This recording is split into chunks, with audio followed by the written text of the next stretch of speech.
मर्यादा, कर्तव्य परायणता और प्राणी मात्र से उनकी बराबर और अविचल प्रेम की गाथा ही रामायण को संजोती है। उनका जीवन चरित्र यदि कोई एक बार पढ़ या सुन ले तो उसका जीवन सचमुच बदल जाएगा। भूतकाल में इसके असंख्य प्रमाण मिलते हैं। कितना मर्यादित, कर्तव्यनिष्ठ और प्रेम पूर्ण जीवन है उनका।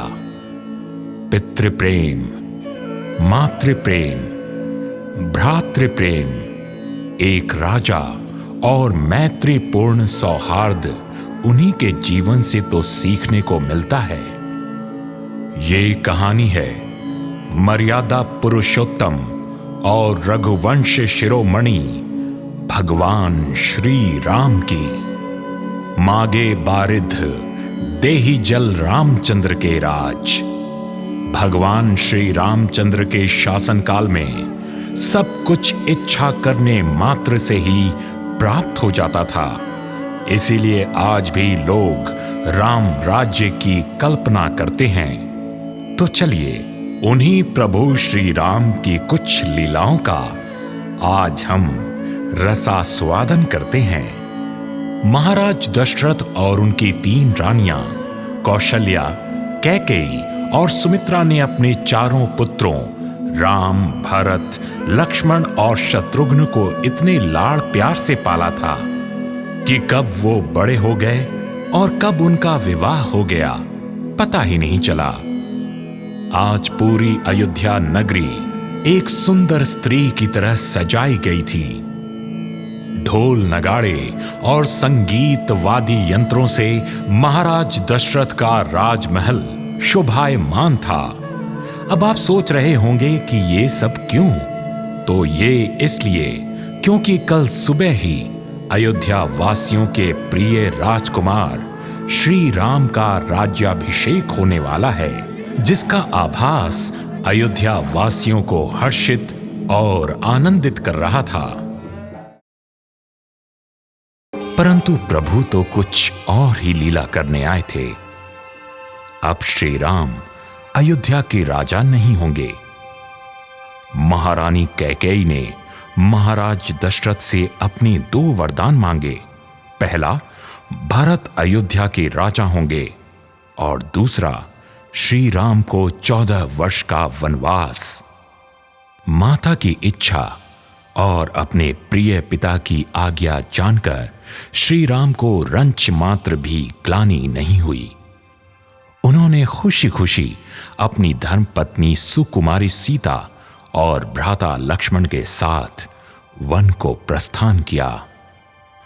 आज महाराज दशरथ अपने प्रिय पुत्र श्री राम के वियोग में शोक संतप्त हैं।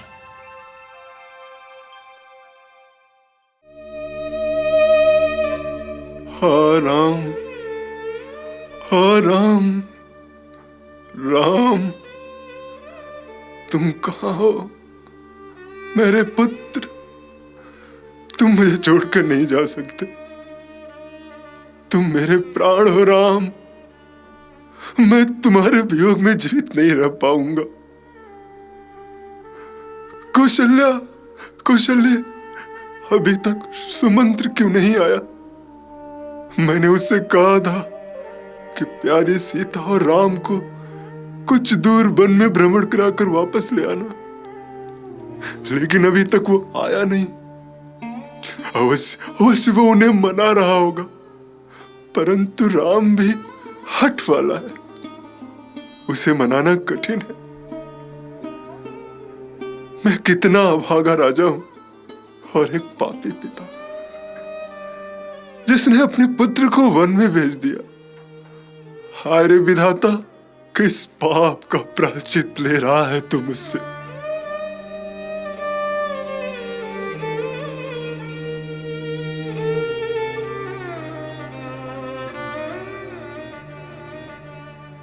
सुमंत्र, तुम आ गए? राम कहाँ है? और सीता? सीता भी नहीं आई। तुम बोलते क्यों नहीं सुमंत्र? कह दो कि उन्हें वापस लेकर लौटे हो।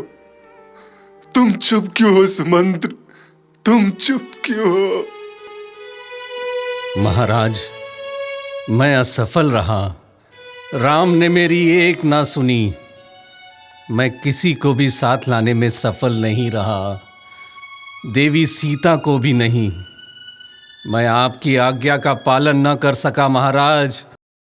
मुझे दंड दीजिए, मुझे मृत्यु दंड दीजिए महाराज। दोषी तुम नहीं सुमंत्र, दोषी तो ये दशरथ है। मैं कितना लंपट और स्त्रीगामी हूं। इस पापनी कैकेयी को मैंने वचन ही क्यों दिए? आज ज्ञात हुआ कि स्त्री पर कभी विश्वास नहीं करना चाहिए। हाँ राम, हाँ राम, मैं राम के बिना कैसे रह सकता हूं? महाराज, ऐसे अधीर नहीं होते। आप एक ज्ञानी और प्रतापी राजा हैं। आपको तो राम पर गर्व करना चाहिए कि उसने आपकी आज्ञा का पालन किया है। गुरुदेव, कहां का प्रताप जो एक नीच स्त्री के आगे लाचार हो गया? उसे कौन प्रतापी कहेगा? सुमंत्र, तुम मुझ पर एक उपकार करो। मुझे भी रथ से वही छोड़ाओ जहां मेरा राम है। राम के बिना मैं जीने की कल्पना भी नहीं कर सकता। मुझे वही छोड़ाओ सुमंत्र। राम, राम, राम, राम।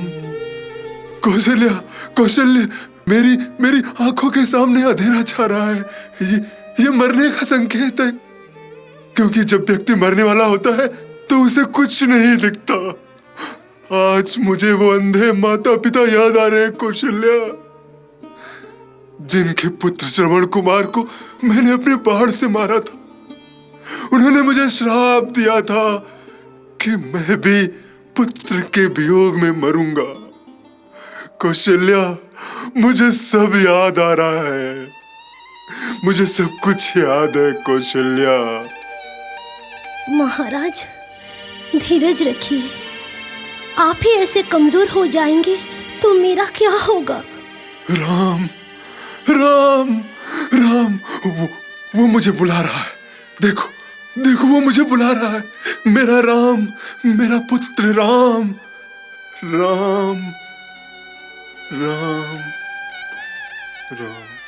महाराज, महाराज, महाराज। और अंत में राम के वियोग में महाराज दशरथ ने अपने प्राण त्याग दिए।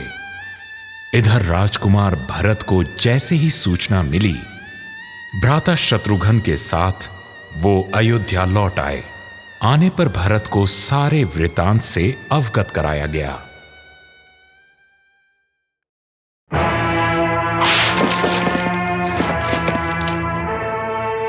मुझे छोड़ दो, मत मारो, बचाओ, बचाओ, मुझे छोड़ दो, मत मारो, बचाओ। अयोध्या की ख्याति को धूमिल करने वाली कलंकिनी, कपटी, कुल के हत्यारिणी, आज तू मेरे हाथों से नहीं बचेगी। नहीं छोड़ूंगा मैं तुझे। रुक जाओ शत्रुघ्न, इसे मत मारो। स्त्री पर हाथ नहीं उठाते। नहीं भैया, आप हट जाइए। मैं इसे नहीं छोड़ूंगा। भैया और भाभी को वन भेजने वाली यही पापिनी है, और इसी की वजह से आज हमारे बीच पिताश्री नहीं रहे। आप हट जाइए, आप हटिए। रुक जाओ, मैं कहता हूं रुक जाओ, हट नहीं करो। सिर्फ इसे ही नहीं, असली अपराधनी तो महारानी कैकेयी है। मैं उन्हें भी सजा देना चाहता हूं, लेकिन विवश हूं। डर है कि यदि भ्राता श्री राम को पता चलेगा कि हमने धर्म विरुद्ध कार्य किए हैं, तो वे निश्चित ही सदैव के लिए हमारा परित्याग कर देंगे। तो आप ही बताओ भैया, उचित क्या है? इस विषैली नागिन के साथ रहते हुए माता कैकेयी की मति भी दूषित हो गई है। इसे तो इसका दंड अवश्य मिलना चाहिए। इसे दंड हम नहीं, स्वयं भैया राम देंगे, क्योंकि पिताश्री के बाद अब वही अयोध्या के राजा हैं। जाओ, हमारी दृष्टि से हट जाओ मंथरा, चली जाओ। शत्रुघ्न, विडंबना तो यह है कि किस मुंह से मैं माता कौशल्या के पास जाऊं। पता नहीं मेरे बारे में वो क्या सोचती होंगी। यहां जो भी हुआ उन सब का कारण तो लोग मुझे ही समझ रहे हैं ना।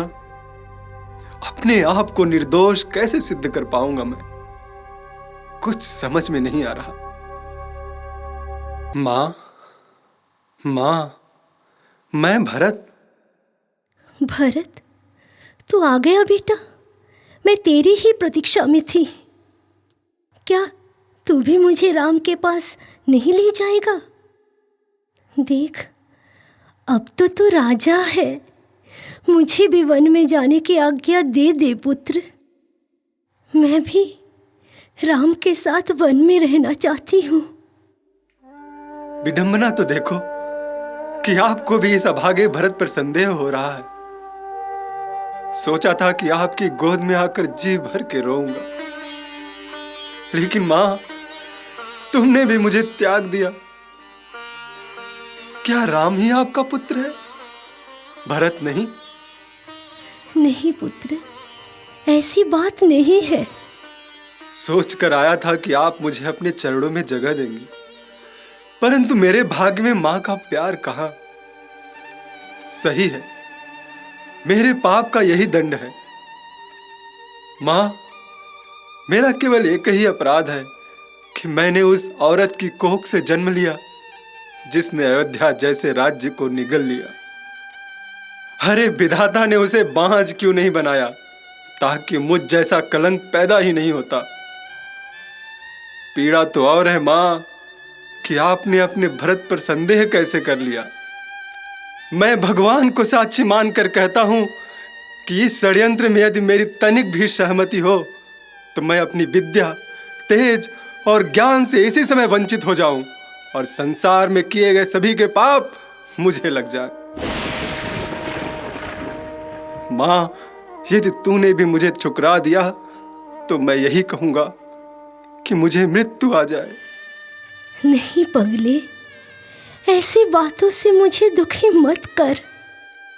मेरी बातों का अर्थ ये कदापि नहीं था कि मैं तुझ पर संदेह करूं, लेकिन एक माँ का चित्त अपने दुखी पुत्र के साथ ज्यादा होता है।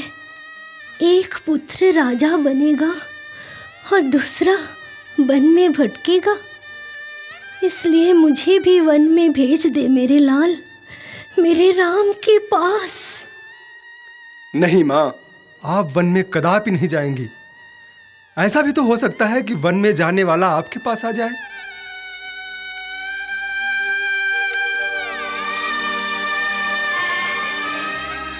भरत इसके बाद गुरु वशिष्ठ से मिले। रोते और विलाप करते दोनों भाइयों ने अपने प्रिय पिता महाराज दशरथ का अंतिम संस्कार किया। आज भरत को महाराज दशरथ के साथ बीते हुए पलों की स्मृति रुला रही थी। चारों भाइयों के साथ महाराज दशरथ कैसे आमोद प्रमोद करते थे। भरत व्यथित थे। उनकी दयनीय दशा देख गुरु वशिष्ठ ने उन्हें समझाया और शीघ्र ही अयोध्या के राजमहल में मंत्रियों से मिलने की मंत्रणा दी।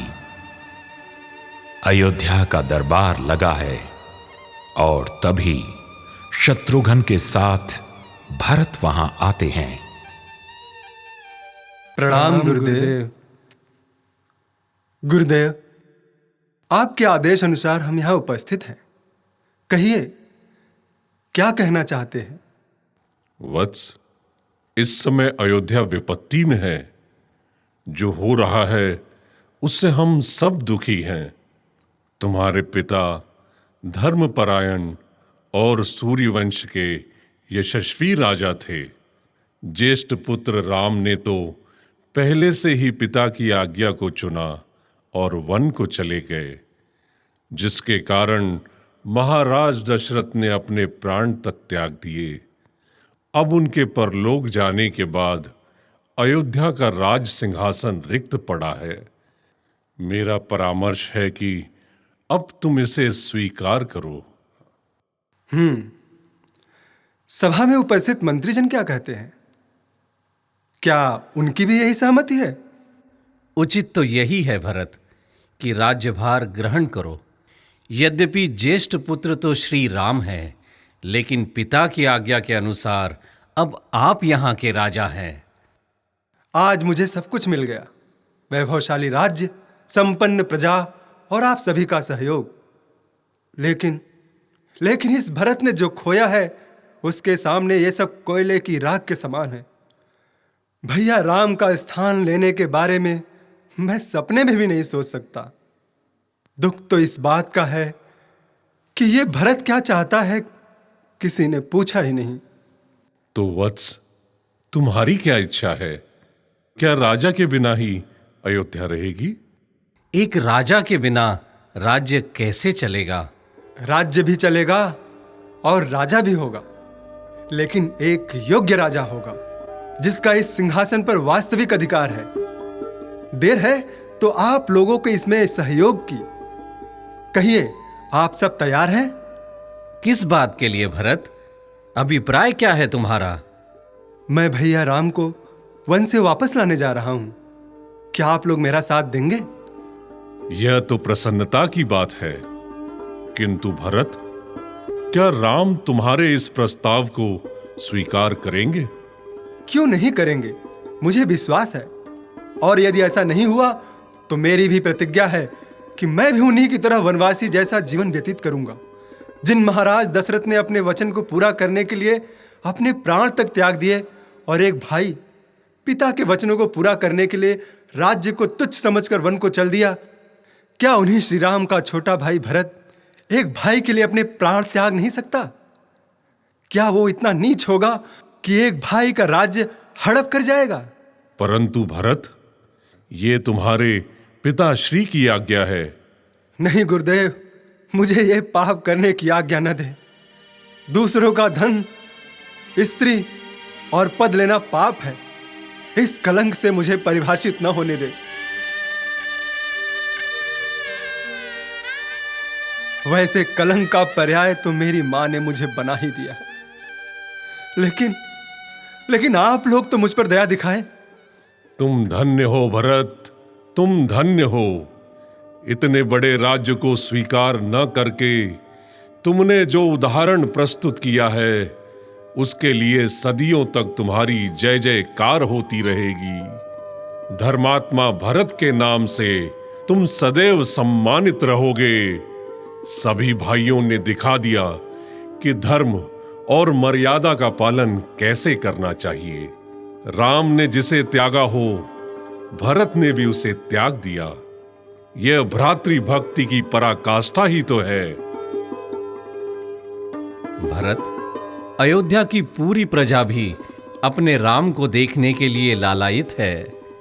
पिछली बार वे श्री राम के साथ तमसा नदी के तट तक गए थे, परंतु राम ने उनके जागने से पहले ही वहां से प्रस्थान कर लिया था।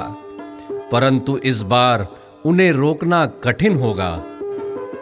सुमंत्र काका, चल रहे हैं तो चलने दीजिए। माता कौशल्या और माता सुमित्रा भी चलने को तैयार हैं। और महारानी कैकेयी?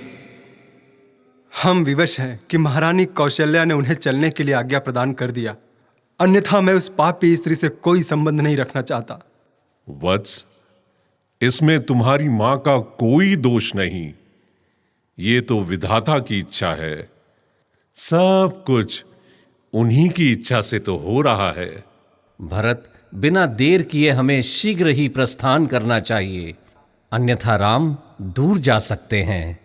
काका सुमंत्र और गुरुदेव, हम सब तैयार हैं। आप बस हमारा मार्गदर्शन करें।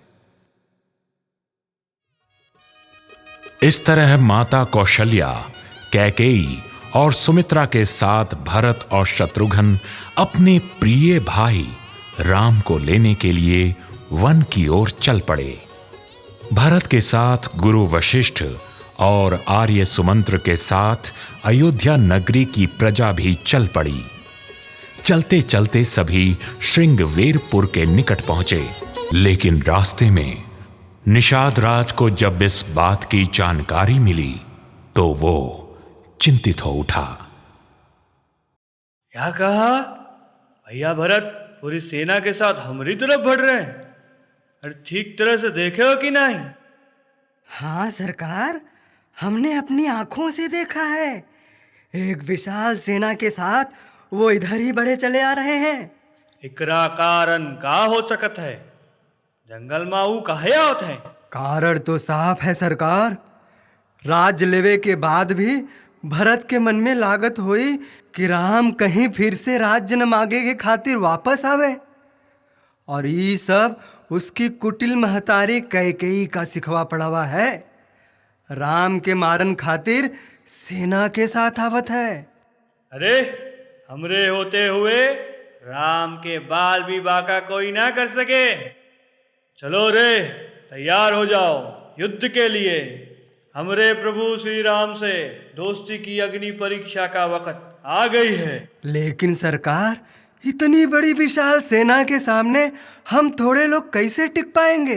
अरे चुप डरपोक कहीं का। जान इतनी ही प्यारी है तो चूड़ी पहन के घर में बैठ जा।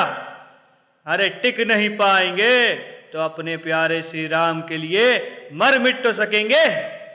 राम के पास पहुंचने से पहले भरत को हमारी लाश पर से गुजरना पड़ेगा। सुनो सैनिकों, हमरे मित्र और प्रभु श्री राम पर आज संकट है, तो उनका खातिर प्राण देवे का समय है। हमरे प्रभु श्री राम ने तो एक क्षण मां भरत को राज दे दिया रहे, परंतु लागत है कि भरत के मन में अभी भी खोट है। आखिर बेटवा तो कैकेयी का ही है। अब वो हमरे प्रभु श्री राम और लक्ष्मण भैया के मारे बदे आवत है, लेकिन माँ बेटवा के चाल के हम अपने जीते जी पूरा ना होए दे।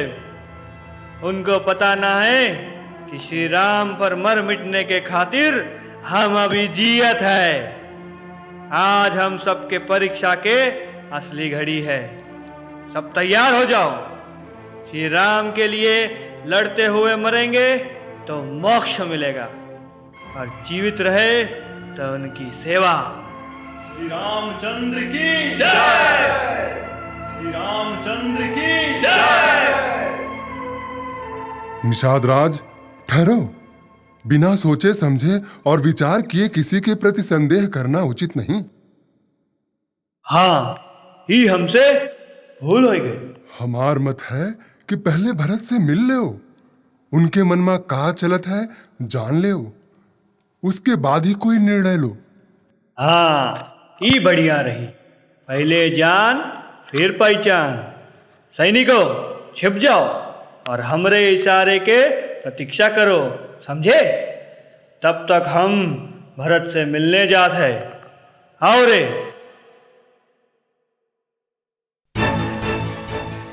हे, वो देखा भरत और उकर सेना।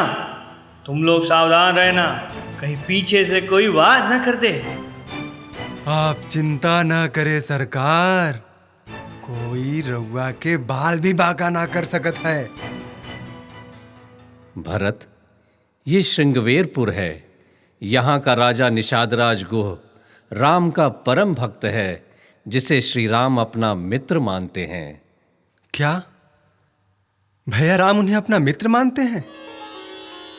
तब तो वो मेरे लिए भी भैया राम जैसे ही आदरणीय हैं। काका सुमंत्र, मुझे वो कहाँ मिलेंगे?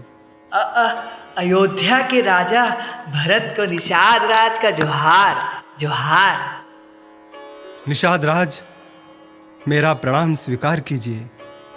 अरे अरे भरत भैया, आप ये क्या करत हो? हमें लज्जित ना करो।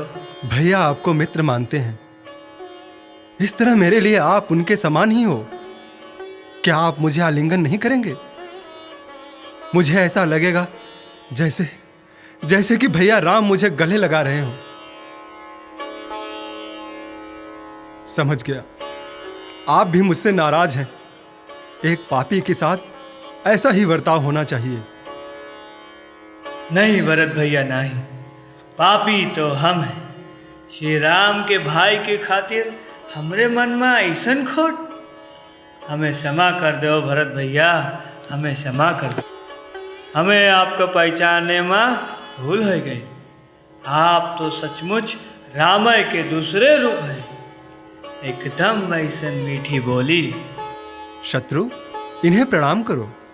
मित्र होने के नाते यही भैया राम को मनाने में हमारी मदद करेंगे। नहीं कुमार नहीं, ऐसा मत करो। मंत्री जी, आपो को जोहार। हमसे गले नहीं मिलेंगे निषाद राज? अरे ऐसा कैसे हो सकत है। आज हम एक बात कहा, जब से प्रभु इस अछूत को अपने गले लगाए हैं, तब से सब कोई हमके गले के हार समझ के गले लगावे के योग्य समझ रहे बा। कितने महान है हमरे प्रभु, उनकर महिमा का बखान आज हम देख लिए। इतना सम्मान पाए कि हमके रोना आवत है। प्रभु राम हमसे सही कहते, इतना गुणशील भाई भरत भैया ही हो सकत है। क्या भैया हमें याद कर रहे थे? हाँ, वो घास के बिछौना पर रात भर पड़े पड़े आप ही का गुणगान करत रहे। घास के बिछौने पर? भैया घास के बिछौने पर सोए थे? हाँ, वो देखा, वही घास का बिछौना पर माता सीता और प्रभु श्री राम पूरी रात काटे, हमार भोजन भी नहीं ग्रहण किए, कंदमूल खाए के सो गए और सुबह होते ही चित्रकूट की ओर चल दिए। हाय रे भरत, कितना अभागा है तू। भैया भाभी घास के बिस्तर पर सोए और तू महलों में। स्वामी कंदमूल खाए और सेवक राजभोग। धिक्कार है तुझे भरत, धिक्कार है। भैया भाभी और लक्ष्मण को मेरे कारण आज ऐसे दिन देखने पड़ रहे हैं। काका सुमंत्र, अब मैं भी वही वेश धारण करूंगा जिसे भैया ने स्वीकार किया है, और तब तक अन्न जल ग्रहण नहीं करूंगा जब तक कि भैया राम से भेंट न हो जाए। वाह भरत वाह, तुझ जैसा स्वामी भक्त इस संसार में कोई दूसरा नहीं होगा। हम सब ने तुझ पर व्यर्थ ही संदेह किया। ऐसा त्यागी महात्मा कौन होगा? कैकेयी जैसी विषैली बेल पर अमृत जैसा फल कैसे पैदा हो गया? ये सब उस कुबड़ी मंथरा का किया धरा है। कैकेयी उसी के बहकावे में आ गई, अब पछता रही है बेचारी। हमने भरत पर व्यर्थ ही संदेह किया। इसके जैसा महात्मा भाई तो कोई होगा ही नहीं।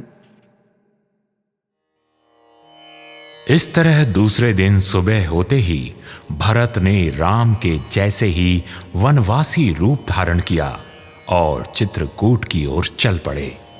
साथ में निषाद राज, गुरु वशिष्ठ, तीनों माताएं, मंत्री सुमंत्र और सारी प्रजा भी चल पड़ी। रास्ते में उन्हें ऋषि भारद्वाज के दर्शन हुए। उन्होंने भी भरत के वन में आने का कारण पूछा और कहा कि कहीं तुम राम का अहित तो नहीं करने आए। मुनि के ऐसे वचन सुनकर भरत अत्यंत दुखी हुए। तब भारद्वाज ऋषि ने बताया कि वो उनकी परीक्षा ले रहे थे। भारद्वाज ऋषि ने अपनी यौगिक शक्तियों से सभी को स्वर्ग के सुख जैसा आतिथ्य प्रदान किया। अब भरत फिर आगे बढ़े तो उन्हें चित्रकूट की ऊंची पहाड़ी पर धुआं निकलता हुआ दिखा। भरत सभी को वहीं रोक सुमंत्र और निषाद राज के साथ आगे बढ़े। भैया भैया आ गया, आ गया। अपने साथ सेना भी लाया है। कौन आ गया? भाभी कहाँ है? सीता अंदर कुटिया में है। तो उन्हें छिप जाने के लिए कहिए। क्यों, क्या हुआ? तुम इतने घबराए हुए क्यों हो? कहाँ है मेरे अस्त्र? आप भी अपने धनुष पर प्रत्यंचा चढ़ा लीजिए, दुश्मन यहाँ भी आ पहुंचा है। दुश्मन?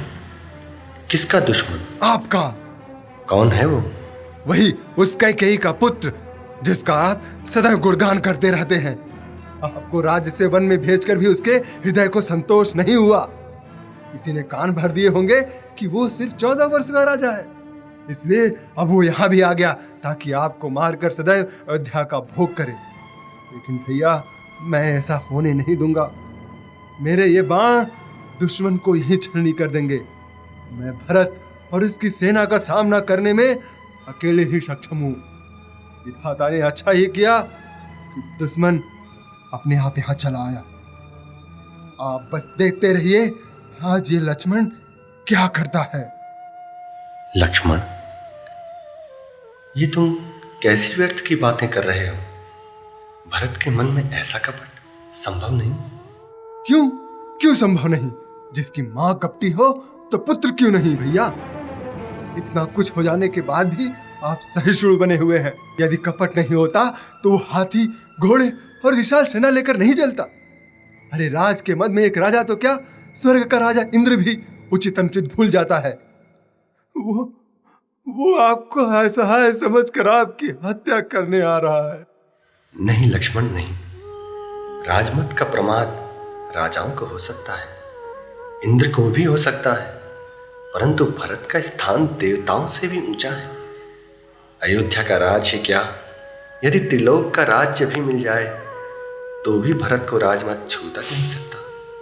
परंतु भैया, भरत के कारण ही तो आप राज्य से वंचित रह गए। लक्ष्मण, तनिक सोचो, यदि मेरे सुख में मेरे सभी भाइयों का सुख ना हो तो ऐसे सुख से क्या लाभ? मेरे लिए तुम और भरत दोनों समान हो। जानकी से मैं अभी यही कह रहा था कि तुम दोनों भाइयों में मेरे प्रति प्रेम को लेकर सदैव प्रतिद्वंद चलता रहता है, लेकिन इसका तात्पर्य ये नहीं है कि तुम भरत जैसे भाई के प्रति मन में बुरी भावना रखो।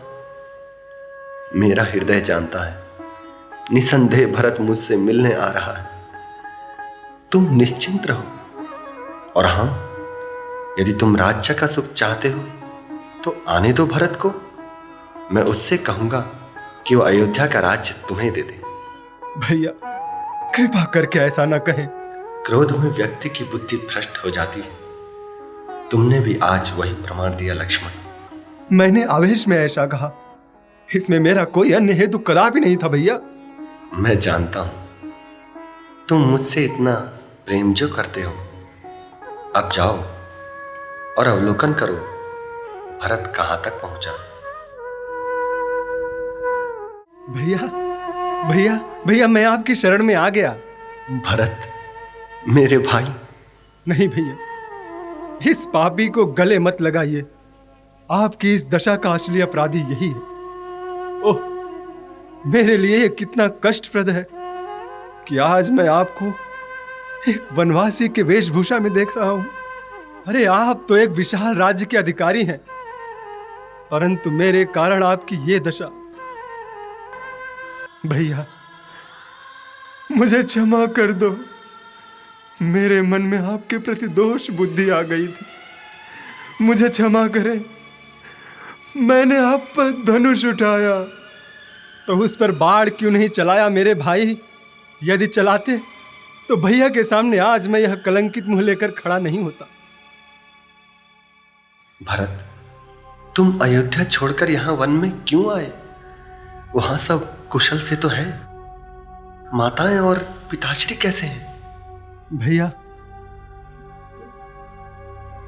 भरत, क्या हुआ? तुम चुप क्यों रह गए? कहो पिताश्री कैसे हैं? मेरा हृदय अधीर हो रहा है। भैया, आपके वियोग में पिताश्री हमें छोड़कर परलोक सिधार गए। भैया, हम अनाथ हो गए। भैया, हम अनाथ हो गए। हाँ लक्ष्मण, हाँ। श्री राम, लक्ष्मण, संभालो अपने आप को। गुरुदेव, माताएं, अयोध्या की प्रजा और सेना भी हमारे साथ आई है। इस तरह राम, लक्ष्मण और सीता वहां आए सभी परिजनों से मिलते हैं।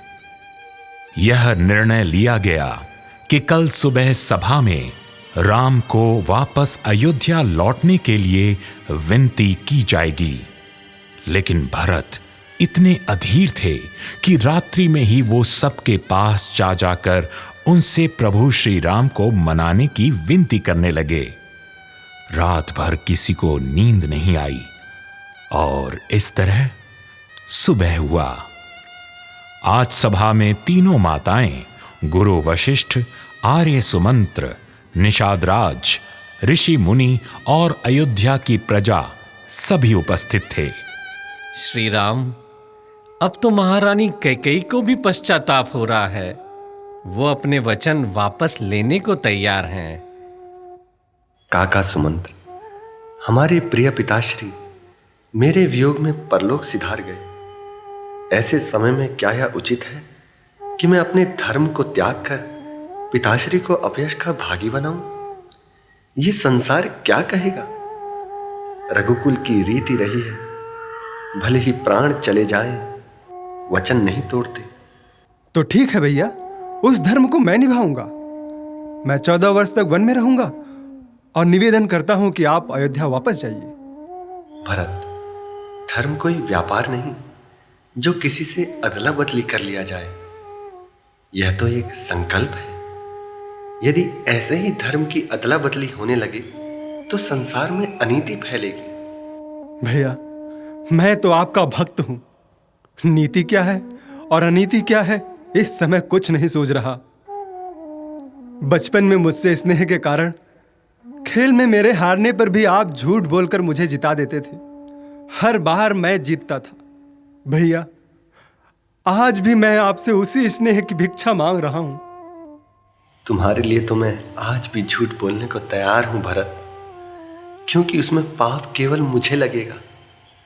परंतु तुम मुझसे वो आग्रह कर रहे हो जिससे पिताश्री का वचन झूठा हो जाएगा।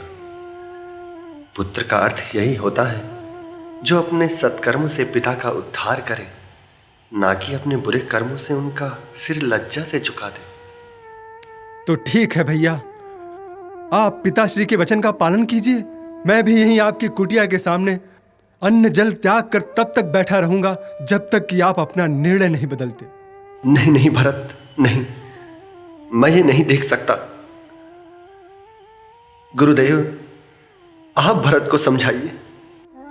राम, मर्यादा, नीति और धर्म, तुम इन सब की खान हो। तुम अंतर्यामी हो। किसके मन में क्या है यह तुमसे छिपा नहीं है। एक ओर धर्मात्मा भाई भरत है तो दूसरी ओर सारी प्रजा भी तुम्हें अपने राजा के रूप में चाहती है। विरोध अब किसी को नहीं है। तुम्हारे अभाव में अयोध्या सुनसान पड़ा है और आज यहां सब उपस्थित हैं तो बस तुम्हें वापस ले जाने के लिए। गुरुदेव, मनुष्य के लिए गुरु की आज्ञा का पालन करना ही उसका सर्वोत्तम धर्म है। इसलिए यहां उपस्थित सभी महानुभावों के समक्ष आप धर्म, नीति और शास्त्र के अनुसार मुझे जो आज्ञा देंगे मैं उसे शिरोधार्य करूंगा। श्री राम, धर्म और मर्यादा के पालन के कारण आज तीनों लोकों में तुम्हारे यश का गुणगान हो रहा है। इस संसार में धर्म से बड़ा कुछ भी नहीं, जिसके सहारे ये संसार टिका है। धर्म से प्रत्येक प्राणी मात्र बंधा हुआ है, परंतु जहां प्रेम है वहां धर्म भी नतमस्तक हो जाता है। प्रेम अपने आप में पूर्ण है और वही प्रेम जब अनन्य भक्ति का रूप ले लेता है तो स्वयं भगवान भी धर्म, कर्म और मर्यादा के सारे विधान, सृष्टि के सारे नियमों को तोड़कर भक्त के आगे आकर खड़े हो जाते हैं और अपने भक्त की आन रखने पर विवश हो जाते हैं। इसलिए इस समय भरत का पलड़ा भारी है। हे राम, भरत का प्रेम निश्चल, पवित्र और निस्वार्थ है। तुम्हारे प्रति उसकी प्रेम भक्ति सर्वोच्च है। वो तुम्हारा अनन्य भक्त है। इसलिए भरत, तुम जीत गए।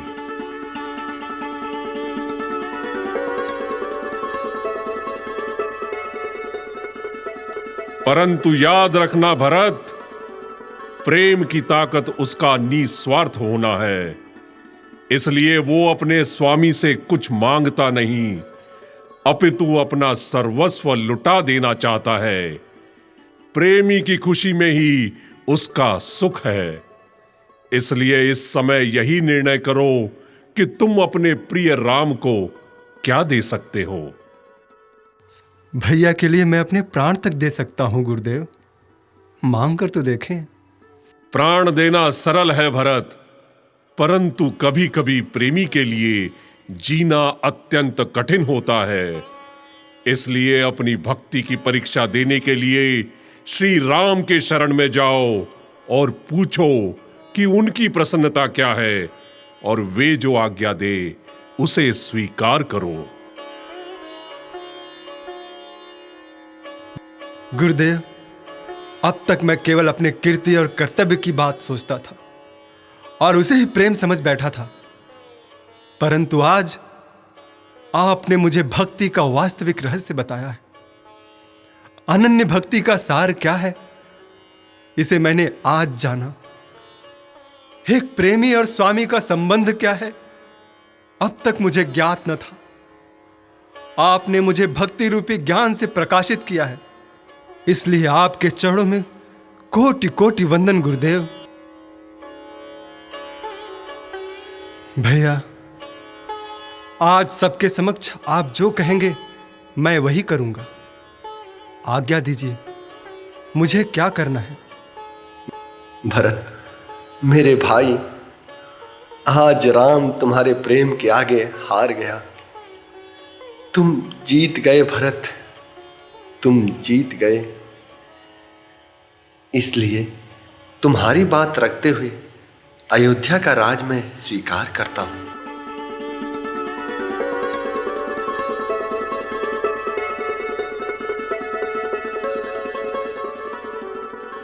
परंतु पिताश्री का वचन भी झूठा ना हो, इसलिए तुमसे एक विनती है। 14 वर्ष तक मेरे स्थान पर उस राज्य को तुम संभालो। भैया, ये क्या कह दिया आपने? मैं इतना बड़ा राज्य कैसे संभालूंगा? मैं उसके योग्य नहीं। भरत, चिंता ना करो। गुरुदेव, काका सुमंत और अन्य मंत्रीगण तुम्हारी उसमें सहायता करेंगे। गुरुदेव की आज्ञा अनुसार कर्तव्य का पालन करोगे तो कठिनाई नहीं आएगी। और फिर 14 वर्ष की अवधि बहुत लंबी थोड़ी ना होती है, शीघ्र ही बीत जाएंगे। बड़े निर्मोही हो भैया, मेरे प्रेम का बस इतना सा मोल। प्रेम किया है तो बिन मोल बिक जाओ। तो ठीक है, बिक जाता हूं, लेकिन यदि 14 वर्ष के बाद आपने एक दिन भी देरी की तो आपकी सौगंध, आप अपने इस भरत का मरा मुंह देखेंगे। नहीं मेरे भाई, ऐसा नहीं कहते। मैं 14 वर्ष के बाद एक दिन भी विलंब नहीं करूंगा, एक दिन भी नहीं। भैया, मांग तो नहीं सकता, लेकिन एक विनती करूं, पूरी करोगे? पगले, कह के तो देख। तूने तो पहले ही मुझे अपने प्रेम से जीत लिया है। मुझे अपनी चरण पादुका दे दो। चरण पादुका? हाँ भैया, एक भक्त के लिए स्वामी के चरण का ही तो सहारा है। आप नहीं चल रहे तो आपकी चरण पादुका ही सही, वही अयोध्या के राज सिंहासन पर विराजमान होगी और उसी के निर्देश से अयोध्या का शासन चलेगा।